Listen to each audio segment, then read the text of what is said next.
Bonjour à tous et bienvenue sur la chaîne d'un peu moins pauvre. Ici, avec peu d'argent, une stratégie et de la diversification, on gagne de l'argent sans rien faire. On utilise le DCA et l'effet boule de neige. On veut augmenter notre patrimoine, alors si toi aussi tu es intéressé par ce projet, abonne-toi.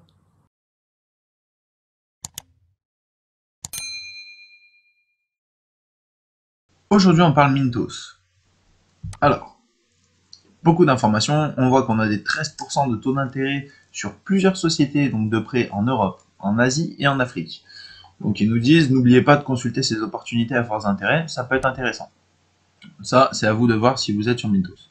Solde du compte, on a 5 576,98 euros. Fonds disponibles, on a 3,44. Fonds investis, on a 4 870,41. Paiement en attente, on a 703,16.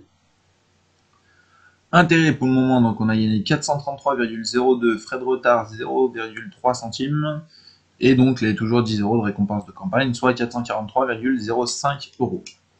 Dans le portefeuille, on a 492 prêts en courant, donc qui sont toujours actifs, on a 1702, donc tu peux t'apercevoir que sur la somme qui était marquée ici, franchement, ça commence à faire mal. Délai de grâce, on a 330 euros en délai de grâce, 1 à 15 jours de retard, on est à 614,37, 16 à 30 jours de retard, on a 1790 euros.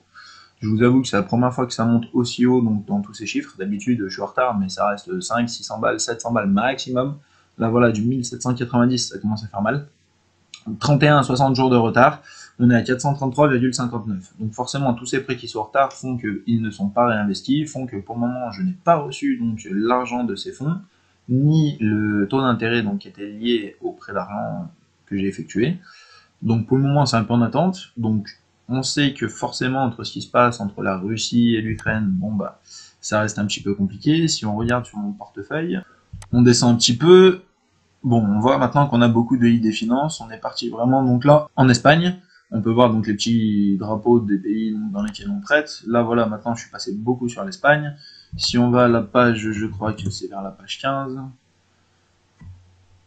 On commence à avoir un petit peu de retard. Bon, on voit qu'ici, fédération russe, donc c'est des prêts russes. Ça, on sait que ça peut nous poser un petit peu de problème. Donc, juste là, on voit 20, on est déjà à 50 balles de prêté donc en Russie. Ici, qu'est-ce que c'est? C'est l'Indonésie. Bon, bah ça va, beaucoup d'Indonésie. On voit que c'est surtout, donc apparemment, l'Indonésie, les prêts que j'ai effectués là-bas qui sont en retard. Donc, par contre, quand ça devrait commencer à tomber, ça devrait être sympa. Bon, bah, on voit encore ici, prêts russes. Bon, si on va à la page 16, voilà, Dana Rupia, beaucoup de prêts en Indonésie qui sont en retard, donc je suis quand même un peu rassuré. Il y a quand même de l'argent qui est en Russie, qui est en retard. Alors, moi, ce que je vous conseille, si vous êtes sur Mintos, quand vous allez ici, hop, vous descendez toujours tout en bas, et ici, vous avez les nouvelles récentes. Sanctions et représailles russes, conditions de marché perturbées, leur impact sur les paiements aux Mintos et aux investisseurs. Hop, quand on va sur la page, c'est ici. Donc, vous avez une grande page à lire, conditions normales de marché. Donc, ils expliquent un petit peu ce qui se passe avant qu'il y ait eu la guerre, comment ça se passait donc pour le remboursement des prêts, que ce soit Ukraine-Russe. Voici les effets de changement liés à la guerre sur les flux de paiement. Donc maintenant, ce qui se passe dû à la guerre en fait, le problème donc des paiements, le problème donc de la monnaie russe, elle a perdu beaucoup de valeur par rapport aux autres monnaies. Donc forcément, les prêts que j'ai effectués il y a quelques temps en monnaie russe, qui aujourd'hui vont être remboursés, s'ils sont remboursés, donc ce ne sera plus du tout le même prix. Donc ça risque de me poser problème. Voilà, c'est l'inconvénient quand on prête dans plusieurs pays. Mais il faut savoir aussi se diversifier, donc je ne prête pas que en Russie et en Ukraine. Après, là, voilà, il y a les scénarios sur les perspectives de remboursement à l'avenir. Scénario optimiste, donc je vous laisse lire. Scénario pessimiste, scénario réaliste. Voilà. En gros, ce document est, je trouve, assez important. Après, voilà, ça ne veut pas dire forcément qu'on va être remboursé ou pas remboursé. Ça dépend du temps que la guerre va durer, ça va dépendre de plein de choses.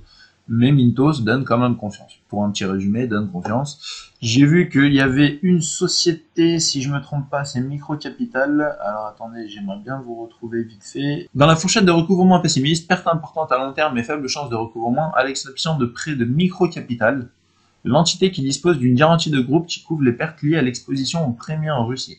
Donc si vous avez des prêts sur Microcapital, apparemment, il n'y aurait pas trop de problème là-dessus. Voilà, après, ça reste donc pour le moment quelque chose qu'ils disent. Je vous conseille de lire cette petite information, c'est assez intéressant. Ça peut vous aider. Moi, ça m'a aidé à comprendre justement pourquoi j'avais mes prêts qui étaient en retard, même si je suis inquiet d'avoir autant d'argent sorti qui ne rentre pas, parce que ça veut dire qu'actuellement, il me reste que 1702 euros j'ai envie de te dire, ils sont quand même prêtés, donc c'est pas forcément Russie ou quoi que ce soit, mais ça fait quand même mal. Et actuellement, réellement, de chez réellement, fonds disponibles, je n'ai que 3,44 euros sur les 5576,98. Autant dire, c'est une fraction du pourcentage de mes prêts. J'ai confiance, je n'ai jamais eu de problème jusque-là. Bon, bah là, il se passe des choses entre la Russie et l'Ukraine. S'il y a des problèmes, je sais que c'est pas lié à Mintos, je sais que c'est plus lié au pays. Donc la plateforme Mintos, elle, reste fiable là-dessus pour le moment.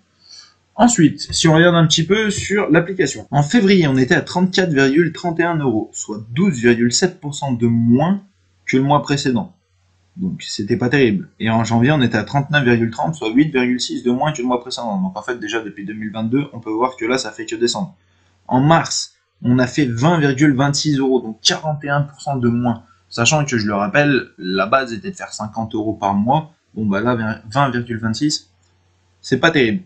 Bon, et là, au moment où je vous tourne la vidéo, sachant qu'aujourd'hui on est le 2 avril, on peut voir que j'ai fait 0,87 centimes pour le moment de gain, soit 95,7% de moins que le mois précédent. Sachant qu'on se base toujours au mois précédent, qui sera donc le mois de mars, qu'on peut voir ici. Alors, chose qui va être un petit peu compliquée et que j'espère va s'améliorer, ça va être là, bon, on peut voir 31 à 60 jours de retard, donc normalement ça c'est des choses qui vont être payées dans les 30 prochains jours maximum, donc les 433 euros devraient arriver. Si ça n'arrive pas, ça passe ici, ce sera la première fois pour moi, donc je serai dans les 60 jours de retard plus. Après, bon bah défaut, créancier récouvable, ça dépendra. Donc des prêts que j'ai effectués en Ukraine et en Russie, je crois que je compte à peu près pour 1200 ou 1300 euros de mes fonds qui sont sortis donc entre l'Ukraine et la Russie.